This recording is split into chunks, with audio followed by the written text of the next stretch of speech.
रानी अहिल्याबाई ये नाम आपने सुना होगा, एयरपोर्ट पर, रोड पे या कई सारे एजुकेशनल इंस्टीट्यूट्स पे लिखा है। पर क्या आपको उस रानी का इतिहास पता है, जिसने भारत की संस्कृति को पुनर्जीवित किया?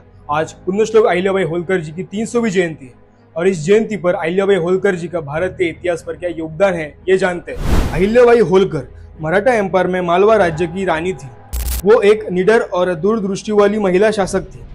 1754 में अपने पति खंडेराव होलकर, 1766 में अपने ससुर मल्हारराव होलकर, 1767 में अपने बेटे मालेराव होलकर को खोया। लेकिन फिर भी उन्होंने हार नहीं मानी। इस हालत में भी वो पहाड़ की तरह खड़ी थी। उनकी इसी निडर सोच को देखते हुए छत्रपति ने मालवा की बागडोर उनके हाथ में दी।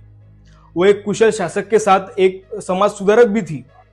हिस्टोरिकल रिकॉर्ड से पता चलता है कि उन्होंने अपने 16 करोड़ के पर्सनल फंड का बहुतांश हिस्सा समाज के कल्याण में लगाया। उन्होंने महिलाओं की शिक्षा पर विशेष ध्यान दिया। उन्होंने कई गांवों की बेटियों के लिए स्कूल बनाए ताकि वो आत्मनिर्भर बने।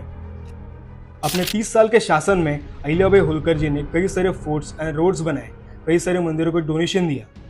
उन्होंने मणिकर्णिका घाट, दशाश्वमेध घाट जैसे अनेक घाट बनाए। इतना ही नहीं बल्कि मुगलों और इस्लामिक आक्रांता द्वारा तोड़े गए धार्मिक स्थलों का पुनर्निर्माण कराया, जिसमें विशेषतः काशी विश्वनाथ मंदिर का नाम आता है।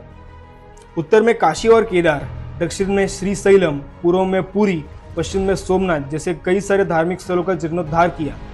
उन्होंने लगभग पूरे भारत में मंदिरों का पुनर्निर्माण करवाया, श्रद्धालुओं के लिए धर्मशालाएं बनाई।